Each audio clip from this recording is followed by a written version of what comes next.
Seorang istri bernama Romlah, warga Jalan Tegal Binangun, Lorong Pipa 2, Kelurahan Pelaju Darat, Kecamatan Pelaju, Kota Palembang, menyaksikan suaminya M. Nur Badarudin dihabisi adik iparnya sendiri yang bernama Fauzi. Diduga Fauzi menghabisi korban dengan bambu lantaran kesal kakaknya telah menebang pohon kelapa yang ditanamnya di lahan milik keluarga tanpa izin. Cekcok saudara kandung berujung maut ini terjadi pada Senin 20 September 2021 sekitar pukul 16:35. Peristiwa ini berawal ketika pelaku mendatangi rumah korban untuk menanyakan alasan menebang pohon kelapa miliknya. Setelah bertemu, keduanya terlibat cekcok mulut dan pelaku yang emosi langsung memukul korban. Korban pun kemudian lari keluar rumah dan dikejar pelaku sambil membawa bambu yang ditemukan di dekat rumah korban.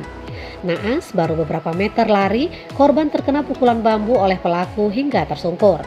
Pelaku yang gelap mata langsung menghantamkan bambu tersebut ke dada dan perut korban secara bertubi-tubi hingga korban tak sadarkan diri.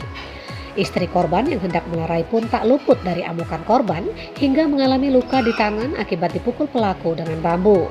Bahkan pelaku mengeluarkan sangkur dan mengancam akan melukai warga di sekitar TKP yang hendak menolong korban. Kapolsek Pelaju Ibtu Novel Siswandi Kurniawan mengatakan anggotanya berhasil membekuk pelaku setelah mendapat laporan dari warga. Menurut Novel, pelaku ditangkap berselang 1 jam dari kejadian dan kini masih diperiksa intensif untuk penyidikan kasusnya. Bizon Bule melaporkan dari Mapolsek Pelaju Palembang untuk Anda.